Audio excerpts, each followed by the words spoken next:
One of the questions we get asked the very most is, do you have a therapist you can recommend for me? And while we wish that we knew of therapists in every single place, in every single part of the country, we don't. So, what do we tell them instead, Mel? We say check out BetterHelp because it's online, it's at a reasonable price, and you can be matched with a therapist within 24 hours. I've also used them and they have been great. And if you don't like your therapist, guess what? Click, and get a new one. Absolutely. It's so hard when you have an in-person therapist if you're not clicking with them to cut them off and get a new one. So that's not an issue with BetterHelp. So we always tell people to try BetterHelp. And if you use our promo code, which is trybetterhelp.com/WWDN, you get 10% off your first month. Go ahead and try it out. That's trybetterhelp.com/WWDN. And you know what? I'm a big fan of doing therapy where you don't have to wear pants, but nobody knows about it. Are you wearing pants right now, Mel? I'll see you later. Bye. That's trybetterhelp.com/WWDN.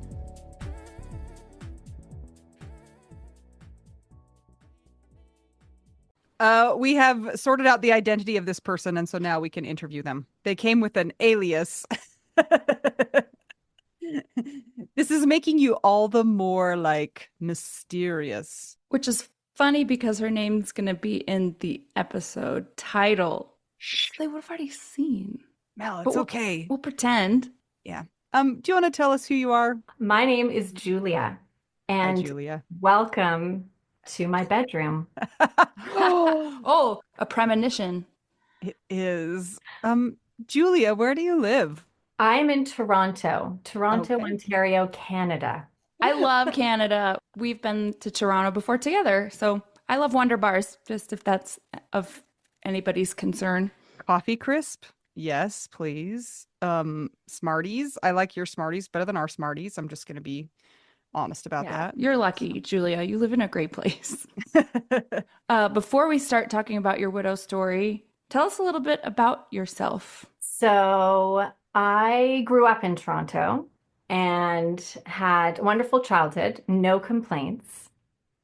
I went to college for theater performance. So I studied to be an actor for a few years, but I then fell into the health and wellness industry. So I ended up in all things sort of beauty therapy, spa, Beauty cosmetic, therapy? healthcare. What does that even mean? So that would be massage, waxing, nails, pedicures, Oh, manicures. I did a bit of that for a while. I was a weight management counselor, but I ended up in healthcare and pharmacy. I was like a pharmacy manager, and so that's sort of what I ended up doing all through my 20s. But then, you know, actually, my husband died, and I am a widow who ended up financially secure because of it. And I'm very, very aware that not everyone, I absolutely know that not everyone has that story. So I'm, um, I'd say mostly a solo parent. When someone asks me what I do, I feel like it's a bit of a loaded question because I am a solo parent as my main job and a dog mom, and in the end, the CEO of a passion project, a worldwide widowy community that I got going. And I like to dance a lot, and I do some showcase from time to time, and keep myself busy and distracted from the fact that my life fully fell apart and I had to rebuild it all over again. When did you become a widow? Was it in your 30s? How old are you right now? I'm 38. So when I was 23, I met David, and he was visiting Toronto. He was an English guy. He was visiting from England, and he was 24. And we met, and we ended up being long distance for about 6 months. And then I moved over to the UK. I moved over to London and straight in with him. And David is best described as like like a Mark Darcy from Bridget Jones. He was like a tall, reserved, stiff upper lip, very chivalrous, old soul, just this sort of prince, if you will. Nice. And he was the absolute best, very traditional guy. He was just he ended up just being smitten with me. I think we were just sort of the opposites attract sort of thing. He was a banker in a suit, and he was, he just very calmly, quietly, consistently just like adored me. And I was the sort of more like just quirky, theatrical Canadian chick who, was louder and more, kind of just wacky. And I think we just liked our differences in each other. But we had an amazing life together. We were very much in love. Fast forward to 2017, and he wasn't feeling well, tummy stuff. And it was the spring of 2017. We both were loving our jobs. We'd sold our house to get a bigger one, working, traveling, friends. It was like a fantastic time of life. I was 31. He had just turned 32. And I got pregnant. And so all through my 20s, I was just so happy with him. We married in 2013. We were just so in love. So come 2017, we were the happiest we'd ever been, like the happiest ever. And I found out I was pregnant, and he wasn't feeling very well, but we were sort of looking into that. So he had the morning sickness for you, basically. Yeah. In a sense, yes. He did go to the doctor. He had tests. They kept turning him away. IBS, you're intolerant to this and that. And just after I found out I was pregnant, we found out he had stage 4 bowel cancer. And it's actually not that uncommon in young adults to be misdiagnosed, and they kind of find it too late. So through my pregnancy, I cared for him. We both stopped working. We both worked for great companies and had lovely bosses who just sort of quietly, let us be at home and not work while I looked after him. So yeah, for my entire pregnancy, I was a caregiver, and he was going through aggressive chemo, got sicker and sicker, and I was getting bigger and bigger with my belly. And then in March of 2018, at the beginning of the month, our son was born. And at the end of the month, David died in March of 2018. You have got to be kidding me. Oh my gosh. That's like all the life stressors in 1 month. I don't even know what to say. It's terrible. Yeah, it was pretty insane. That was a moment in time that okay, so I had a newborn baby, wasn't even a month old.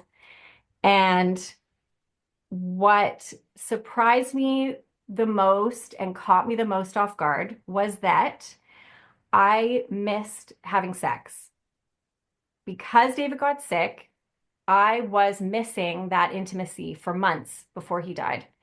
So I already missed what we always had, which was a great sex life, and we were very affectionate.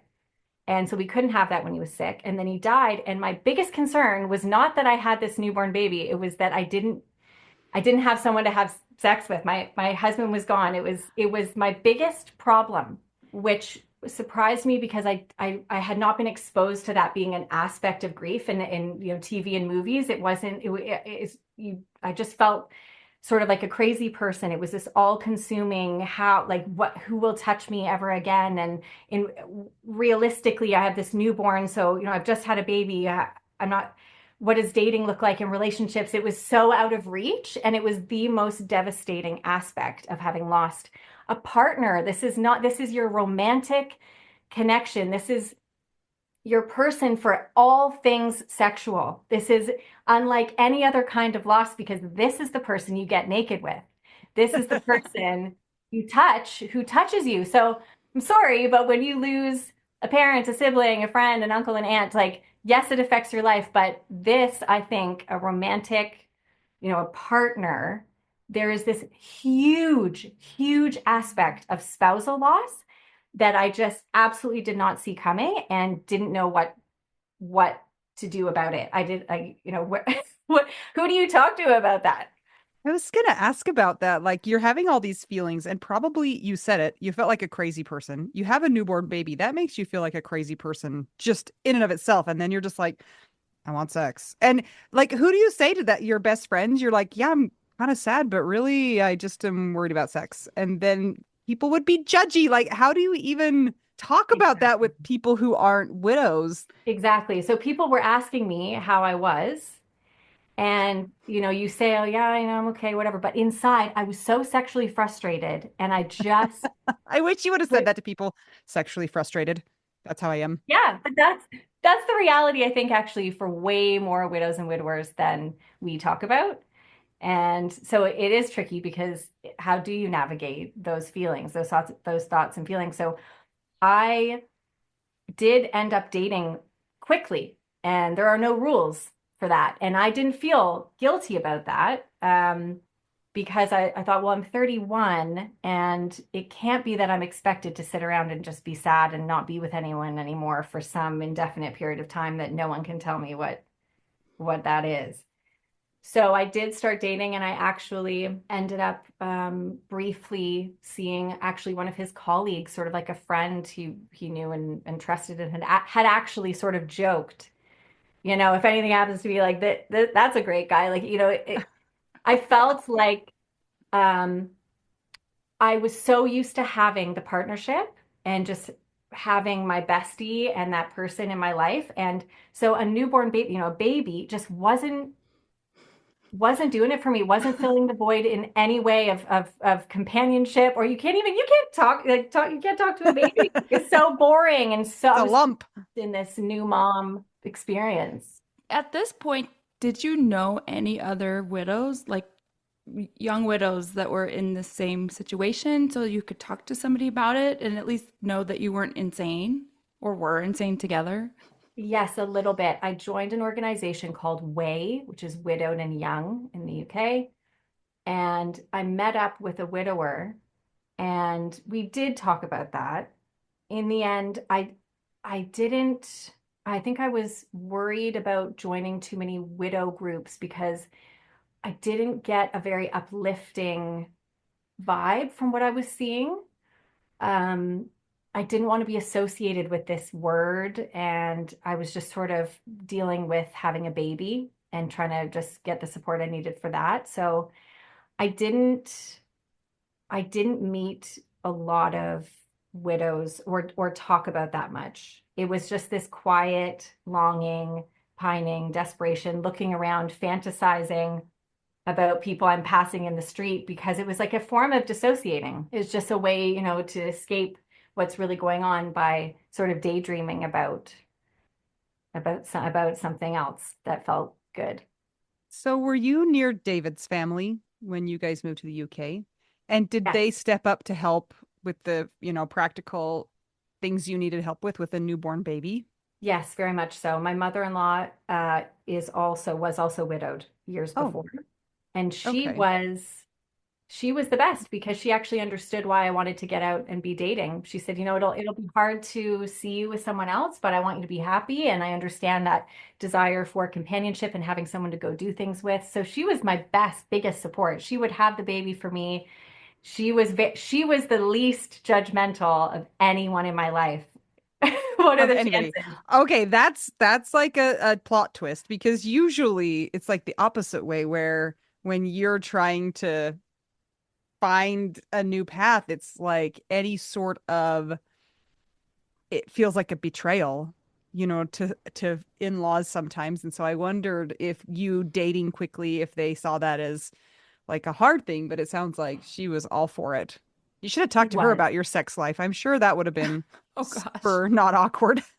I would leave details out with her, but yeah, everyone was supportive, and I was very lucky in that way. And I just was in survival mode and wanted distractions, and I wanted to have what had always felt normal to me, which is like, a guy, my man. I just wanted things to be how they'd always been. So I was searching for a way to feel soothed by having that. I wanted to still be having sex and just being like a young, happy couple who's about to have a baby. Like I just couldn't, it was just going from having my best friend and no kid to then having, a baby and no husband was, I just didn't enjoy motherhood. Like I just was like, can I swap them out?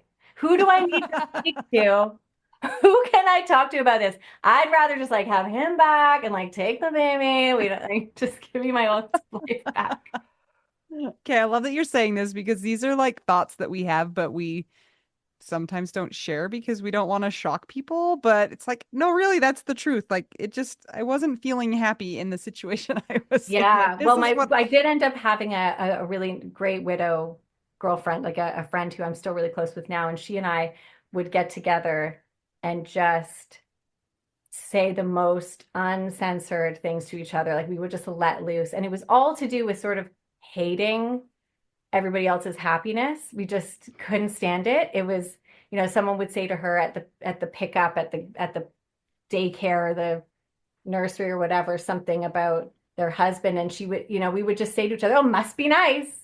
Must be nice. You can go home and talk to your husband about that. And we would just sort of be really bitter together. And it felt really good in those first couple of years. It felt really necessary to just, I was watching my friends carry on. They were getting engaged, married, having their first baby, having their special, pregnancy experience, and then they have their baby. And it's like, how come your husband is still alive and mine died? Like, what?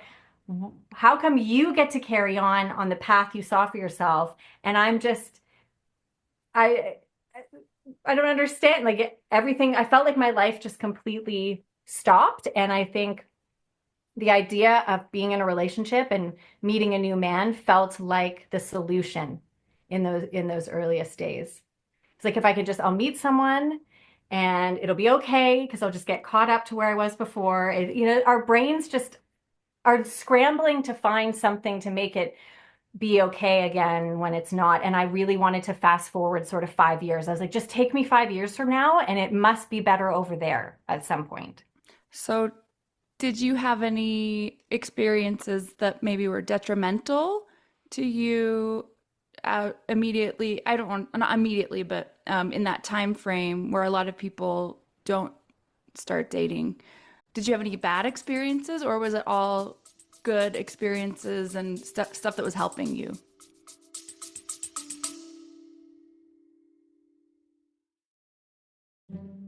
Hey guys, just checking in and want to say if you are enjoying this podcast and you want to see it keep going, maybe it's helped you through your widowhood journey and you think that it might help others on their widowhood journey, you can support that cause by joining our Patreon. Some of the things that you get as a Patreon beneficiary are ad-free episodes, so you don't have to hear ads like this. You also get exclusive content, and at a certain level, you might also get an exclusive t-shirt. You can only get that place. That is true. It's pretty cool. There are 4 different tiers available, so check it out. It's patreon.com/WWDN. And as an extra bonus, very often you get your names read by one of my kids, and they will do a terrible job with the pronunciation. And that's like a bonus, I think. I think it's kind of the best. I would much rather hear somebody butcher my name than say it correctly. A child butcher it than an adult do it correctly. Yep. So go to patreon.com/WWDN to keep our podcast going and support the widowed cause. Yes. Thanks, guys. Back to our regularly scheduled program.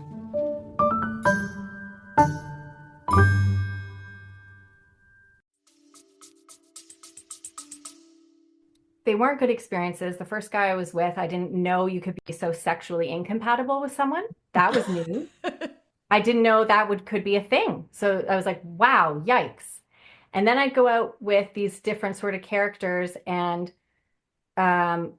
I couldn't have known just how sort of messed up I was. You think you're normal and you're just kind of getting on with stuff, and you're absolutely not. I dated as much as I could, but it was hard. And I resented that it wouldn't be easy to be able to see someone or meet up with someone, or like, when and where and how will I have sex? Like, how do I get hands on me? How do I get that comfort? How can I be held? Who's going to do that? Where? How? So for the first couple of years, it was really patchy. And I just spent a lot of time just imagining, like just lost in my own imagination about it. So the thing is, you have these desires and cravings, but doesn't mean you act on them. So I think it's normal. I think it's important to normalize the thoughts and feelings, no matter, it doesn't mean you actually go do anything about it, because sometimes you can't, but it was all consuming. It was just what I thought about so much of the time. And then it was actually when after 2 years, I thought, you know what? I'm going to move back to Toronto. I think I just want to start a fresh chapter. And I felt really good about it. And I sold my place. I sold most of the things I owned, and I packed up, I just wanted a suitcase, and I'm going to go to Toronto. I'm going to start over. And I booked my flight for the 1st of April, 2020. Oh, April Fools. Ha ha ha. Right smack at the beginning of the pandemic. So I ended up, instead of coming back to Toronto, I ended up staying at my mother-in-law's Oh boy. for 4 months. And it felt like life was like laughing at me again. Like, oh, you think you can make plans and they'll happen? Like, no. You thought you were going to get excited about life again? No, no, no, no, no. And also you own no property anymore. Like you sold all of the things. So now you got to buy new things for who Yeah, knows I was how like, I'll long. go back to Toronto and I'll live with my parents. I'll settle in and I'll check out the scene, and maybe I'll go travel for a bit. And it was like, I'm going to just start up like a whole new thing, And I ended up sitting there at my mother-in-law's for 4 months. And after about a month or so, this was a turning point for me. There have been a couple of turning points. The first one was that the widower I had met, who I mentioned to you, we had met up and we kept in touch, and he lived far away and we didn't meet up again. We just kept in touch for support and things. And I knew he had started seeing someone. So we would check in with each other from time to time. He sent me a text one evening during the pandemic, and he said he had bubbled, when you had to bubble with people. Oh, yeah. During the pandemic. So he said, "Oh, we bubbled with my parents, and we left his kids with the parents." And he said, and we went away for, stayed somewhere for a couple of nights. And he bragged about being able to have so much sex. He was like, "It's so amazing to be able to like have, this much sex again, and have that aspect of a relationship back in my life again." And that absolutely devastated me. It was just this moment of, I'm trapped. I'm here with my mother-in-law. I have a kid. I can't date. I can't have sex. Life is over for me.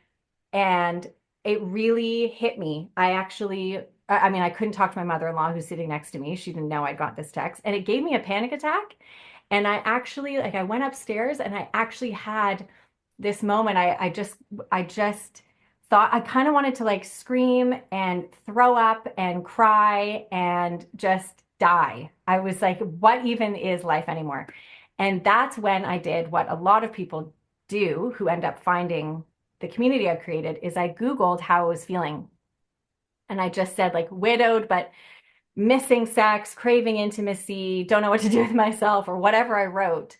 And hiding in the shadows somewhere, I had to scroll around and click around, and it was somewhere on like a Reddit forum, like far away. Like I really had to like dig. I was like, what is this?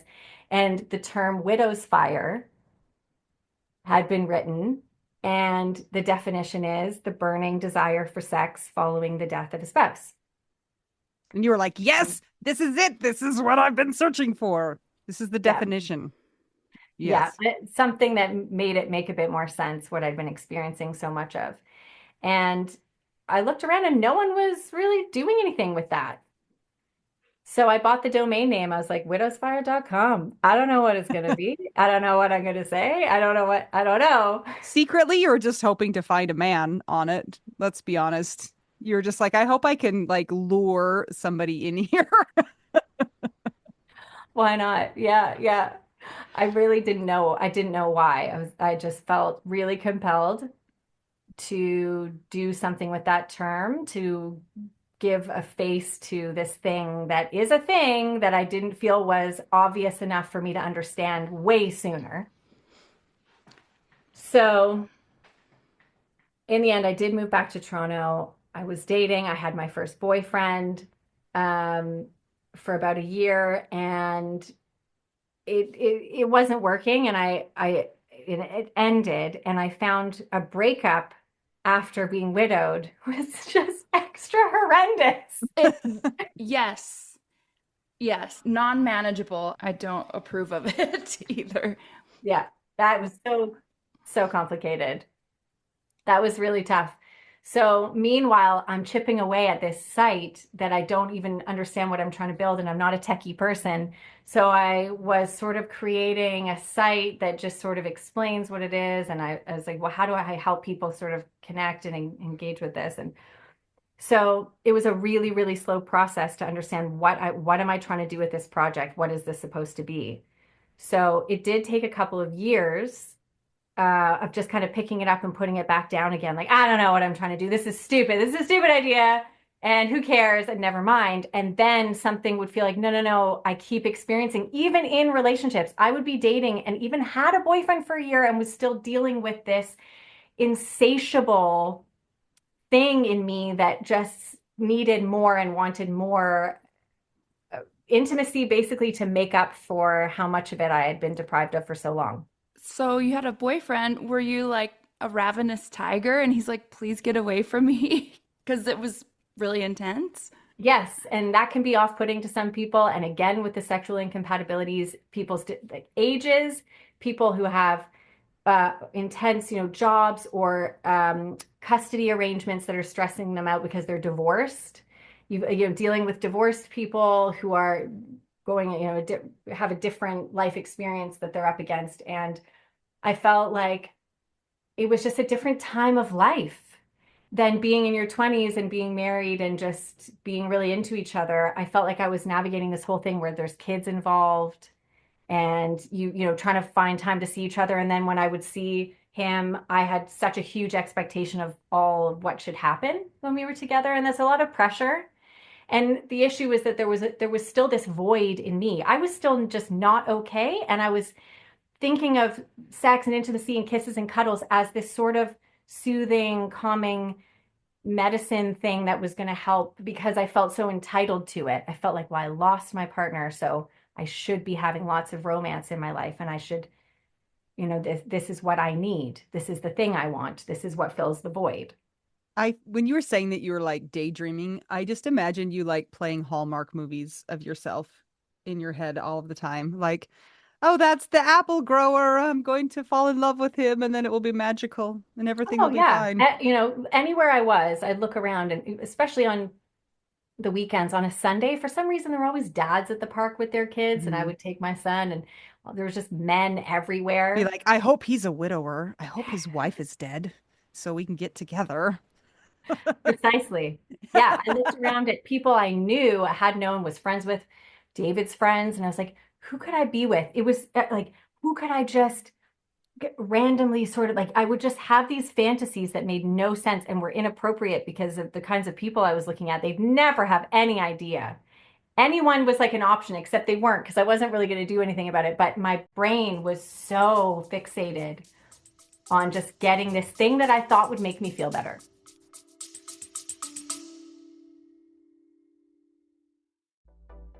Anita, I hear we have a store. Oh, we sure do. We've actually had it for quite a while. It's called the Snarky Grief Shop, and it's where you will find all of our best grief merch. That is, yes, a little snarky.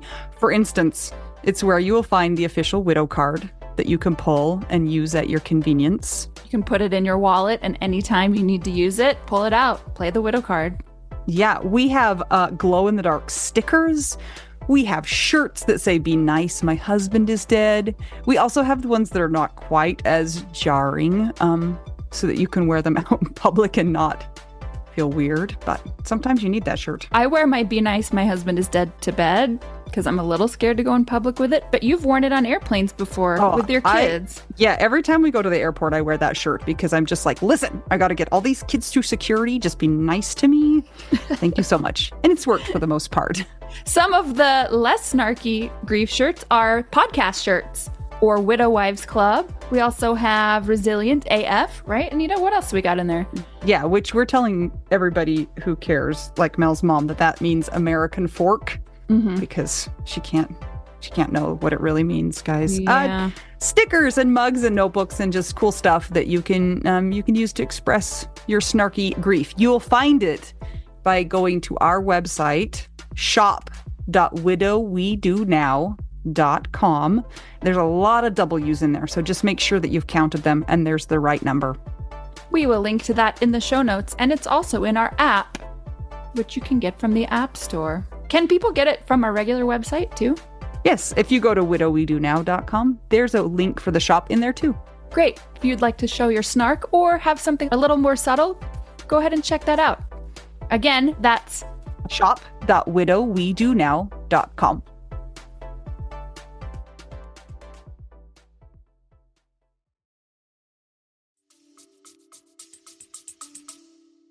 So when you were talking about kind of dealing with kids and jobs and intimacy in that time period, it's really interesting because when you get married and you don't have kids, you kind of have this time period where the only thing you have to worry about is each other, right? And then as you get older and you have more responsibilities, it's like you grow together to that stage of your life. And then your husband dies and you're trying to insert somebody into that stage of your life, but you haven't done the together and the growing together part. So I'm not really even sure how it's possible to take a person and plop them in to this part of your life, which involves kids and which involves responsibilities and, all of these different things, and expect it to be the same as it would have been had you been able to grow together into that part of life. And also keep in mind, I have a fatherless son. So that's the first thing you want to put on a dating profile. It's like, my son doesn't have a dad around. And that was intimidating to guys. I would go on dates. I'd hear, oh, I don't really want to be a stepdad, or, struggling with the idea of a non-biological child, and guys saying that they were afraid they wouldn't really measure up to a husband I've lost. And so after that first breakup of my first boyfriend, I did a lot of dating. I had flings. I traveled. I took my son around. We'd go places. I get babysitters. I would date a lot, and I kind of really went for it. And in 2023, I had done so much healing work. I'd sort of done it all. I'd been to the retreats. I did the breath work and the Reiki and the hypnotherapy and the EMDR and talk therapy and just all of it. I'd done so much stuff that I was like, at what point can I just be, I'm okay now. I'm better and I was fine. Like we've done all this work to get to a good place. And I felt more peaceful. I had bought a place in Toronto. I got a dog, and I was like, let's just chill out. My son's going to start kindergarten, relax. I got into dance, and I was like, you know what? I think this is good. This is a good spot to be in. I'm dating a bit casually. I had a couple of situationships, learned all what that means. I studied what limerence is. That's what got me hung up on the first boyfriend, is when you have sort of an unrealistic view You of have a to person. explain that. Yeah, we What's don't know that limerence? word either. Limerence is a fantastic and useful term, probably particularly in widowhood, because we end up putting people on a pedestal because we kind of look at them as someone to look up to. Like, if I could just be with you, then everything will be okay. It's like almost like a rescuing. You think, oh, if I could just be with this person, then everything would be better. And it sort of puts a lot of weight on them. But it's this almost like a person addiction. Like when people really can't get over someone, or they really want to be with someone, but it doesn't even make sense, or it's not healthy. Limerence is this sort of unrealistic view of a person, and you've just sort of placed it on them. It's like projecting. I was projecting all my marriage and family fantasies onto this first boyfriend. It was like, be this man and be it, please, so that I can be okay. It's too much to do to somebody. It's too much to ask of someone. So I studied that sort of stuff, and I read a lot of books, and I watched a lot of YouTube videos about these sort of attachment styles that we hear about, and how that feeds into all these different kinds of relationship dynamics that I was experiencing. So I dated a lot. I got so much practice in dating and I got good at it and I got confident. I didn't cry anymore after I went on a date because that's what I did after the first few dates. I just walked home crying, sobbing. Why is this my life? I started to kind of get the hang of it and I could appreciate, going on a date and that when you date, you find out something about yourself. I was like, hey, how am I? Like, what kind of company am I? How do I come across? Like, what am I saying about myself? And it started to feel like a cool self-discovery exercise. So I was enjoying it. The community I'd built, which somehow I was able to find a platform that allowed people to interact with each other. So come 2023, there are people joining from all over the world. They're connecting, they're starting to make friends. Some of them are saying, oh, I'm looking for companionship. They create a profile and say, I'm looking for something casual, or I just want to explore my feelings and I just want to be honest about this widow's fire, thing in me that was driving me crazy. And oh, thank God you guys are all here. And people were sharing and opening up. And then I found out that so people were dating. People started meeting through the site. So people started letting me know because I didn't know what was going on behind the scenes. There's public posting, and then people can message each other privately. And a couple let me know that they were together and they were dating and they're very happy. And then another couple, sometime later, told me they were engaged. And then another person somewhere said that they had made a really great friend, like a man and a woman had become, just like this wonderful platonic supportive thing. And everyone was just really opening up and being very honest and authentic. And it felt like a really safe space. And it made me feel better. I say to them even now, like selfishly, I do this so that I can feel better about my own journey with this fire. So this is your site is about connecting people so they can talk about intimacy and touch and things like that. Do you have conversations, or do they, with partnered sex versus unpartnered sex? Because, what if you can't find somebody and you still feel the things, but you don't have a person accessible? Is that something that you also talk about? That's exactly it. It is open to any widow or widower who at any stage is exploring what this thing is in them that is, so in some ways a confusion that there's like a grief exists, but then also all of these desires exist. So how can lots of things be true at the same time and feel okay about that and just sort of normalize that you are a human being who of course has desires of all kinds, sexual, sensual, and you Oreos. should have what you should have and go for all the things that you want in life. So it's a big belief in love after loss, life after loss. Like, what do you want? What is this fire that's burning inside you? And also exploring the evolution of the fire, which is what I've experienced for myself over the last 7 years, is that it felt initially like this basic, very much like just need, like, I don't know if I can say the words, but like, I just need someone. There are emotions happening, everybody. Don't worry about it. I just need this to go in here, and that's all. And that's all I need. Over time, I started to figure out that these men, I'd be meeting these men, and it didn't really matter until I figured out something bigger in me, sort of an inner peace, something that made it that I changed that message that I need a man in order to be okay. I was going to ask about that because oftentimes when we're hurting, we try and find whatever it is, and I'm going to use this very purposefully, to fill a void, right? And oftentimes we're barking up the wrong tree. We do it with food, we do it with a lot of the things that are like bodily sensations. Do you know what I'm saying? And so it seems like it's a little bit tricky to also not trick yourself into doing whatever you can to fill that void, and maybe it's not the healthy thing to do. Like we hear lots of stories of people repartnering really quickly because they're looking for that and they ignore red flags and they don't think through all of the practicalities of repartnering. And it's like you were just trying to feel whole again. Absolutely. I mean, I'm a sexual person, and I just had a baby. So with breastfeeding, I wasn't about to go drinking, drugs. People turn to something, Hmm. smoking, eating, whatever it is, Yeah. So what's important about the community that I'm building is that it encourages an exploration of what else, like what else in your life gets you fired up. So when I discovered dance, I was like, wow, I can really express myself in this way, in a healthy way. And it's it's just this understanding that like having sex for a bit in your day doesn't actually really achieve what you think it's going to achieve. It's not really the solution to the problem that you think you have.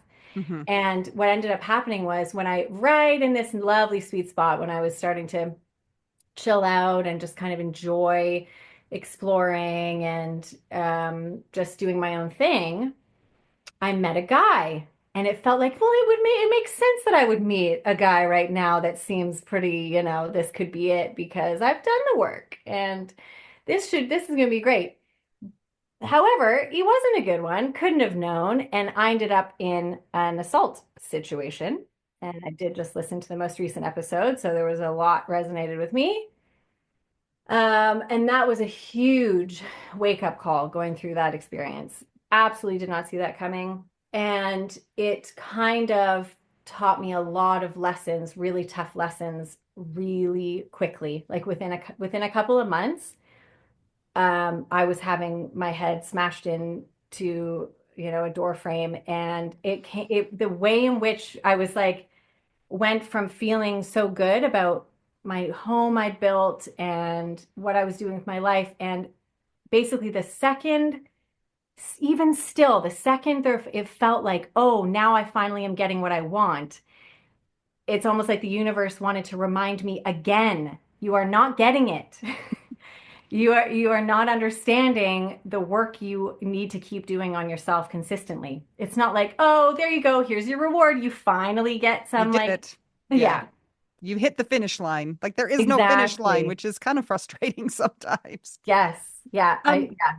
I'm so sorry that you were in that situation. And it actually brought up something that I kind of thought about when you were talking about your community is I always worry about safety. Like how do you navigate, and we worry about this with our online community too, like how do you encourage people to be honest and vulnerable and authentic and also protect them from bad things? Like you don't want to be the person who has like facilitated awful things for other people. So how do you deal with that?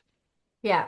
Yeah. There are risks everywhere in life, and I do what I can, but also we are all full-grown adults, and I do have some guides online and have written some articles, and I remind everyone I have a really cool core group that you basically report to me. As soon as someone has come in, if they seem even a little bit suspicious, it's on somebody's radar. And I'm Hmm. so quick, zero tolerance. Like I will ban you for not much. Like as soon as someone's asking for personal details, as soon as someone's asking for money, it's like you're gone. But there is only so much we Yeah. can do to protect other people. We do have to learn how to look out for ourselves, as I absolutely learned after trusting someone who shouldn't be trusted. And I actually stepped back from the project because I felt so deflated, defeated. I was like, in what way can I speak about love after loss in like some happy, excited, inspiring way right now? I really needed to take a bit of time to pick myself back up, and I ended up starting to date again. Part of me wanted to prove to myself like it's men are not they don't have to be scary. I'm not going to be afraid of them. But I was approaching dating differently. I became so much more discerning, and this sort of hopeful, eternal, romantic version of me that was a bit more naive had to die. There's this crazy thing about getting older and life experiences and being widowed and it, like being a mom, and it all starts to take you to a place that if you allow it really cracks open your world about like, okay, I'm a different version of myself, and that's great. It's more empowering, and it was so freeing and liberating that I started to do just more work on myself in a sit at home on your own and figure out how to be okay with it. And that was the work that I realized I had to do, was when the loneliness hits, how do you just actually sit in that. Like actually just be at home, figure out how do I sit at home alone in a chair by myself and be content. Like what is that? Because then you're free. Then you are absolutely free. And then people who come into your life, you can enjoy, and it doesn't have to matter how long they stay. And I've really noticed how much the short term experiences, meeting men, seeing someone for a bit, and having it end or letting it end or making it end, really valuable experiences. It doesn't have to be, it's not a failure. I've started to enjoy the way people come in and then they can flow out, and then you can meet someone new and it's okay if it ends, not clinging, not holding on to, or sort of having an attachment to outcomes and expectations of people. It's just so exhausting. So I ended up starting to dabble and play around in play parties and A venturing what? What is What into is, yeah, yes. I thought you were going to say Dungeons and Dragons. I was waiting for it to come out of your mouth. Is it the could same? be, we could call it that. Maybe for some people they would want that. But yeah, a bit of kink, like nothing crazy, but just like play parties, sex parties, Oh, BDS, okay. and men and women. So I started just realizing in widowhood, the goal had been to be married again. Like that's what I knew, so that's what I should want and aim for again. And I just didn't see for myself a phase or a season of life where I allow that to not have to be the thing. Like I must, like I felt like I had failed because I didn't get this like special chapter two that I kept hearing about. Oh, your chapter, oh, my chapter two, my chapter two. And I was just like, I don't have that. So I guess I suck. I guess I'm just like, so it made me feel bad about myself. And then I realized, wait a second, I've been married. So I know how awesome that can be. And actually, I could just sort of enjoy my life and explore. In the meantime, if I meet someone who's going to be really significant, cool, but I don't know what that would look like now. And I started kind of just really opening up in terms of my sexuality. I was like, am I curious about things I've never been exposed to? Like stuff I would never have thought to do in my marriage. Things that I'm doing now, it's weird. Widowhood, you're doing things because you can, because your husband died, your partner died. So it's a whole paradigm shift that you're having now. Like, it's not just looking for this. It's like, ah. And I do think that Dungeons and Dragons would work for that somehow. I think you've Definitely. just unleashed your own role-playing deep desire. You know Anyway, what's so funny is that you are talking to a person whose husband died 6 years ago and has never gone on one date ever. So, like, we are the opposite people. And that's yeah. okay. And my Yeah. bestie widow gal pal has only just after 6 years had her first boyfriend, and they've Mm. been together for a couple of months. And she's experiencing this kind of roller coaster ride that not like she was avoiding it, but we were just on our own timelines. And she's messaging me and calling me and like, hold on a second. Like I feel like a crazy person because she's actually opening herself up to the complexities of a dynamic that involves another person. Like when you get used to doing things your own way, the way you Mhm. want to, in widowhood, there are so many competing beliefs because it's like, oh, I love romance. I'm a romantic person. I was in a romantic relationship. I married and I want that again. And I miss that. And then on the other side of that is, well, I've set my place up the way I like it. I do things the way I want. I eat the snacks I want. Nobody comments. I don't clean up the kitchen. Nobody says anything. I watch what I want on TV. I don't have to share a bathroom with someone. So I think there are widows and widowers out there who feel like they know what they want, but actually perhaps if you explore it a little bit more, it might have changed. Who you are and what you want may have changed. So I just Yeah. think it's nice to have a place where you can open up so honestly, and everyone in this place, Widow's Fire, is so supportive of literally anything that anyone Yeah. shares.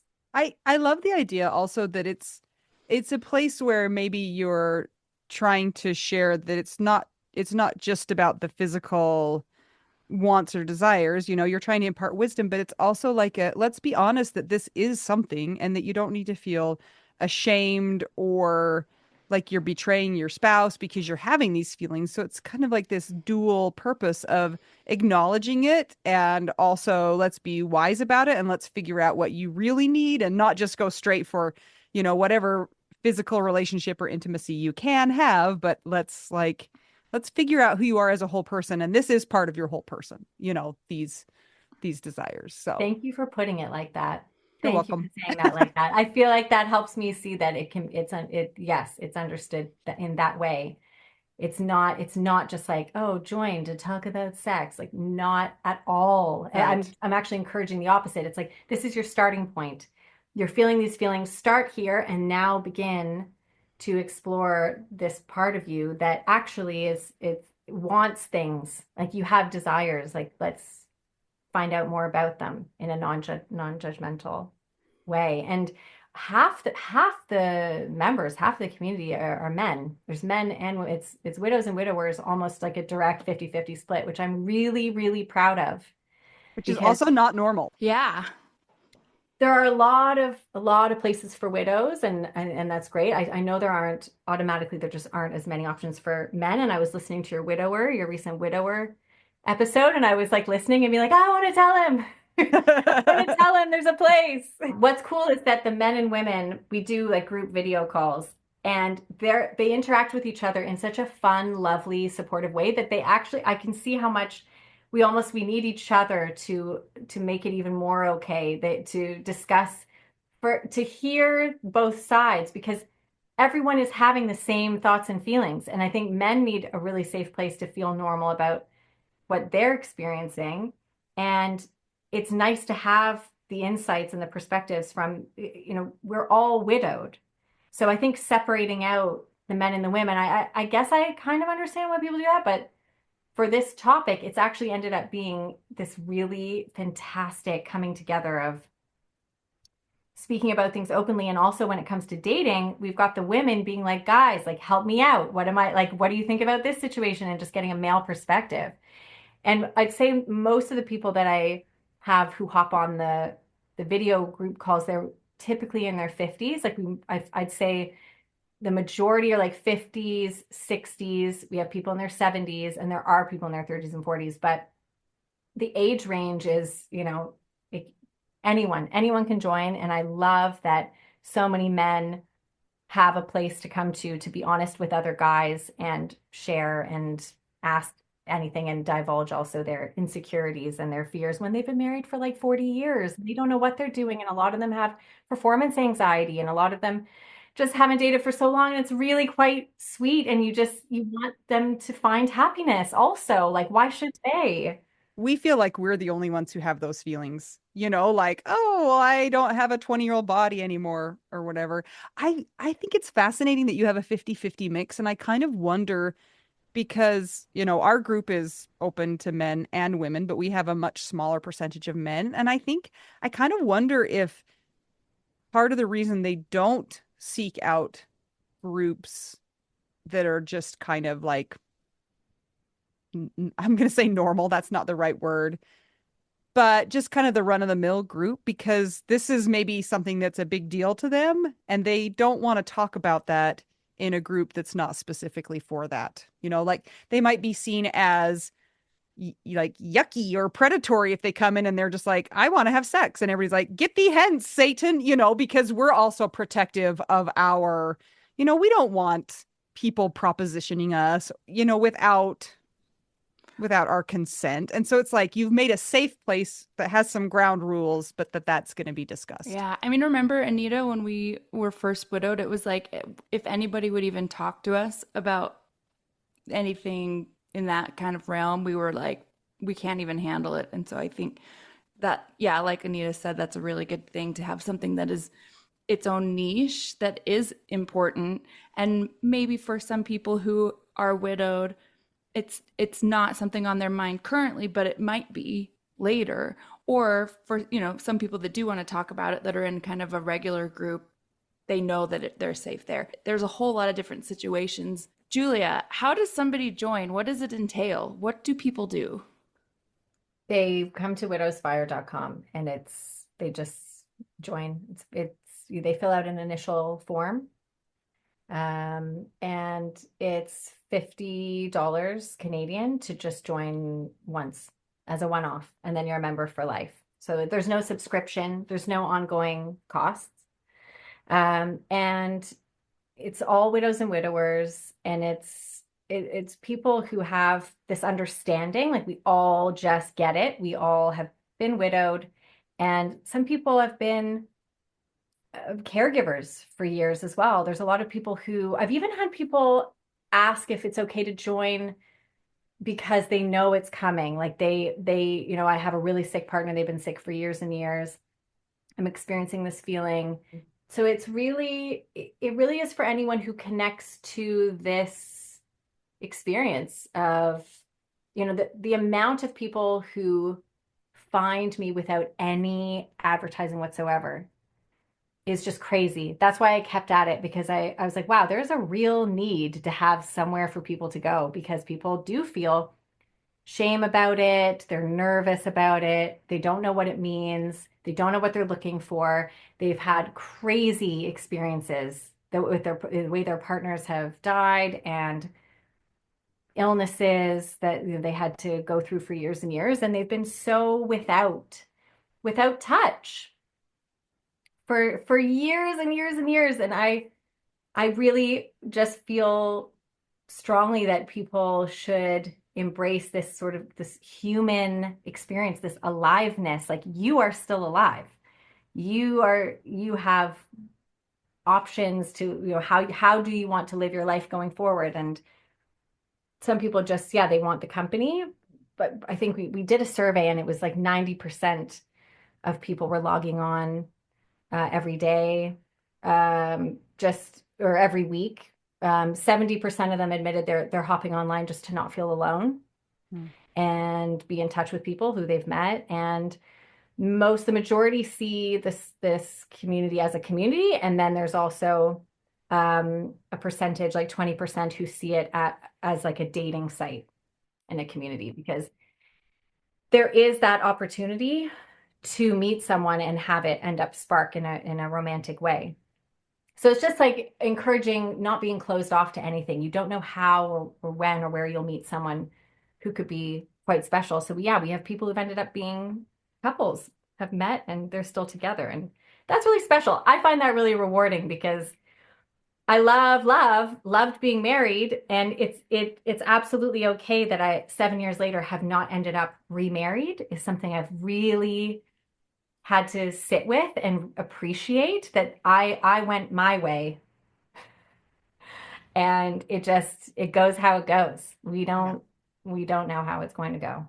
So Julia, Mel and I have hosted a few times at Camp Widow a game show, and it's been like Family Feud, and people come and they don't know what they're getting into, basically.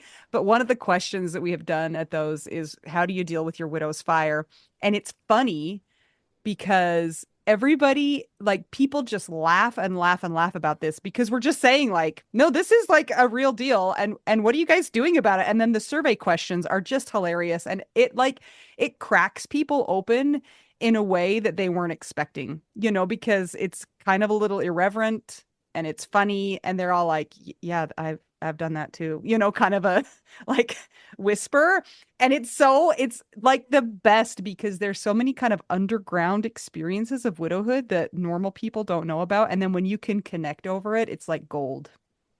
But see, the way you just described how people talk about it, it's just like, oh, Yeah. Yeah. See, I mean, I feel like that kind of bugs me. oh, It's that kind of like, yes. like I would love to just inject a bit of confidence, or be someone who at least can be an example of speaking freely about it, Yeah. to just to help other people. The more people share, the more other people share, and then we all are like, oh, this is actually extremely normal, and we need not be ashamed of it or worried about being honest about it. And I'm actually speaking at Camp Widow in June. Oh, All I'm going to right. be doing a seminar with that'll be this other fantastic. woman around sex, dating, and intimacy, and doing a talk. Yeah. Hopefully, this episode will be the start for some of our listeners to to have those conversations or to look at themselves and maybe think of something a different way. When we first were starting the podcast and people were sending in requests, this was sometimes a request. Like, can you talk about Widow's Fire? And we're like, we need to have someone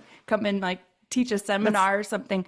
So we're really glad that you have done this, because I think this will help a lot of people. So it only took us 5 years, but now Julia's here, you guys. So thank you so much. It. Yeah. She got us to the finish line, right? So many puns could be made here. So, Julia, where can people find it? Internet? Just regular internet? Type in widowsfire.com and there you are, right? That's it. widowsfire.com. I will actually throw in here that there is a widowsfire.co.uk, and I only mention this so that sometimes there's a bit of confusion. There is a woman who is running a site in the UK only, and it is a casual hookup app. It's Tinder for widows. And it has absolutely nothing to do with me. I'm not connected to it. So I am very much widowsfire.com. Okay. She got on the website and bought that domain early. So she's got the real deal, guys. I am very much a community. That is what I am offering. Okay. So the odd time there is a bit of confusion about the .com versus .co.uk. Okay. We will link to that in the show notes so people can just click right on it and it will go to .com. And are you on Instagram and all of those other things? Yes, Widow's Fire. All right. Perfect. Julia, we have to ask you one final question, and that is, what is your favorite cheese? So I knew you were going to ask me this, and I was worried about being really boring. And I was like, what is a fancier, something different? But then I realized that recently, I was like, actually, you know what? Recently, I hope this is an acceptable response here. I have rediscovered cottage cheese. Yes. That's so funny. Nobody's ever said that before. Okay, amazing. Because I used to, as a kid, be given that with like some pineapple cut up in it. And then a friend reintroduced me to it not too long ago, and she makes a meal out of it. And she puts like sliced banana and peanut butter and like maple syrup on it. It's like a whole I don't know about thing. that. It's an odd combination, but it's anyway, good. It brought cottage cheese back into my life. And I actually, because there's a lot of talk about how much protein, you're supposed to be getting these days. And it is packed with protein. So that is a go-to these days. I have that every day, and it is like the highest protein to calorie ratio. Best bang for your buck. So if y'all need some protein, I'm going to go buy some cottage cheese now. Yeah. So yes, that was not a boring answer. You pass. Good job. We will now air your episode. If you'd gotten it wrong, we would have just thrown it in the trash. So congrats. Thank you so much for joining us today, Julia, and talking about some things and just kind of normalizing some things. I think that's fantastic. And I think our listeners are really going to appreciate that. So thank you. Thank you, guys. Stay hot is what I like to say for the Widow's Fire. Stay hot. Oh, it's so hard. I'm tired. Oh, okay. I'll try my best. If you would like to keep the podcast going, will you check out our Patreon? It's patreon.com/WWDN. If you'd like to buy us some tacos, go to buymeacoffee.com/widowwedonoww. And we always appreciate nice ratings and reviews on Apple Podcasts and Spotify. And until we get to talk to you again, I'm Anita. I'm Mel. I'm Julia. And we are just two young widows and one hot widow on fire. And we are all just trying to figure out, widow, we do now. Yes.